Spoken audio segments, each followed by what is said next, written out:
Salut. Bon les amis, j'étais en train de préparer mon sac pour l'ariage et là je me suis rendu compte que je n'ai jamais pris le temps de vous parler de mon matériel. Donc fait exceptionnel dans l'année, j'ai rangé mon bureau et là maintenant je vais vous présenter mon matériel que je prends avec moi lorsque je pars en voyage. Allez go. Le Canon 5D. Allez, pour commencer, le Canon 5D Mark II. Alors là je ne vous cache pas qu'il y a vraiment un attachement particulier pour ce dinosaure puisque c'est ma première vraie caméra. Imaginez-vous qu'à l'époque, une caméra de cette taille avec un capteur aussi grand qui pouvait filmer en Full HD, c'était vraiment révolutionnaire. Et dans tous les cas, aujourd'hui, ça reste un boîtier qui fait de très très belles photos, donc je suis content de le compter toujours dans mon matériel. L'A7S II. Le Sony A7S II qui est donc venu remplacer le Canon 5D Mark II. Et que dire à part que je suis totalement amoureux de cette caméra.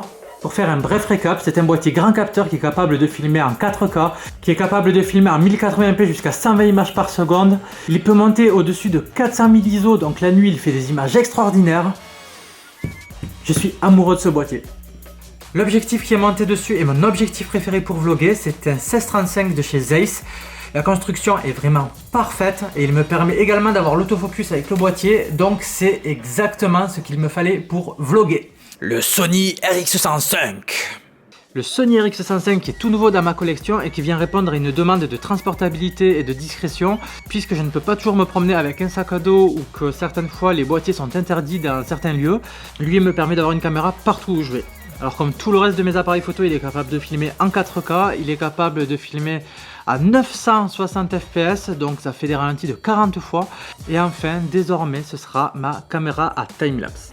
Petite parenthèse concernant mon micro, alors c'est un Shure VP83 et si j'ai acheté ce modèle plutôt qu'un Rode Vidéo Micro, c'est pour une raison très particulière, c'est parce que Casey Neistat utilisait celui-ci et que j'avais pu constater qu'il résistait très bien au vent, surtout avec son Dead Cat.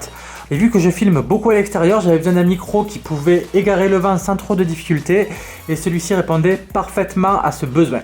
Les objectifs. Alors en ce qu'il s'agit des objectifs, en fonction de mes humeurs, j'en prends certains et j'en laisse d'autres. Là je vais quand même tout prendre parce que je pars une semaine et j'ai envie de faire le mieux que je peux. L'objectif que je prends toujours avec moi, c'est mon plus vieil objectif, c'est le premier que j'ai acheté, ça fait plus de 10 ans maintenant. C'est mon 70-300 de chez Canon. C'est un objectif stabilisé qui permet de voir très loin et croyez-moi c'est très utile. Ensuite j'ai le 24-105 de chez Canon, donc c'est une série L. Il est vraiment polyvalent, il permet autant d'être en grand angle que de zoomer et lorsqu'on est en déplacement c'est ce qu'il faut. Ensuite vient mon deuxième objectif préféré. Il s'agit du Sigma 35 mm qui ouvre à 1.4 et qui fait partie de la gamme Art de chez Sigma. Et c'est une pure merveille de construction, il est d'ailleurs bien lourd. Hein. Grâce à sa grande ouverture, il permet d'avoir un bokeh vraiment impressionnant. Et il reste vraiment très net, même à pleine ouverture, donc j'adore ça. Très bon objectif.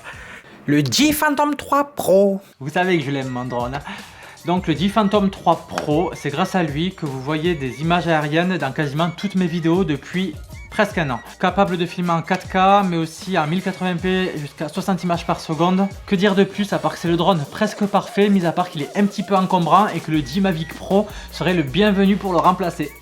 Le MacBook Pro. Alors ceux qui me suivent depuis très longtemps savent que j'ai galéré en termes d'ordinateur. D'abord je montais sur un HP portable. C'était la vraie galère tellement il manquait de puissance. Puis après j'ai acheté un iMac 27 pouces.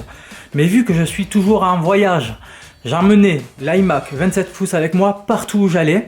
Et puis un jour, en janvier ou février 2014, j'ai décidé de m'offrir ceci. Le MacBook Pro en 15 pouces. Et croyez-moi, quand je l'ai acheté, j'ai pas fait semblant puisque j'ai pris la configuration maximale. Il s'agit donc du modèle de fin 2013 en configuration maximale. Et il me permet de monter en 4K sans trop galérer, en 1080p sans aucun problème. Lorsque je fais mes montages, il a une autonomie d'environ 1h30-2 heures, ce qui est largement suffisant pour avancer lorsqu'on est dans le bus ou lorsqu'on est dans le train. D'autant plus que maintenant il y a des prises, donc plus de soucis. C'est vraiment l'ordinateur dont j'avais toujours rêvé. Même si les nouveaux modèles paraissent chers, je pense qu'un jour je vais craquer et je vais en acheter un. Le Glidecam. Bon alors on ne va pas s'en cacher, le Glidecam c'est vraiment un outil dont je ne peux pas me séparer, c'est un stabilisateur de points. Il a l'avantage d'être très peu encombrant lorsqu'il est démonté, peut-être un peu lourd, mais c'est grâce à lui que je peux vous fournir des images très fluides et pour rien au monde je m'en séparerai à part peut-être une petite gimbal. Et enfin il reste tous les petits accessoires. Alors là on va faire vite, je vous passe en revue tout ce que j'ai. Alors l'attache rapide Peak Design, c'est elle qui me permet de fixer la GoPro à mon épaule sur mon sac à dos. Mais elle permet aussi de fixer le boîtier à la ceinture lorsqu'on a besoin d'avoir les mains libres tout en marchant. La GoPro 5 Black Edition avec la télécommande GoPro, donc j'en ai fait un test que vous pouvez regarder. Une ventouse pour fixer la GoPro ou le Sony RX100 à n'importe quelle surface lisse à laquelle j'ai accès.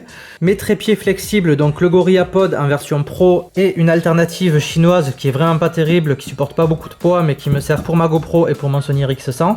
Un casque très utile pour faire des montages lorsqu'on est dans des environnements un petit peu bruyants.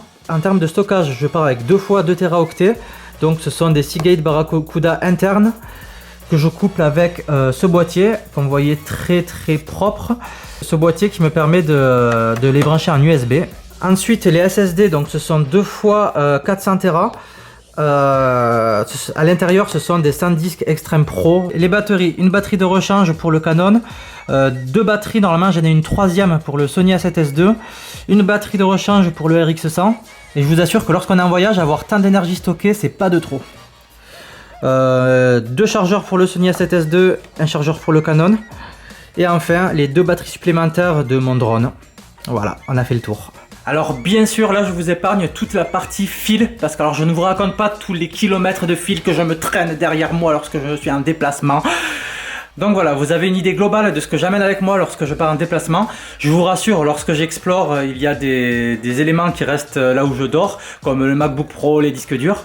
Donc voilà, si vous avez des questions par rapport à mon matériel, n'hésitez pas à les poser dans les commentaires. N'hésitez pas à laisser un petit pouce bleu si vous avez aimé cette vidéo.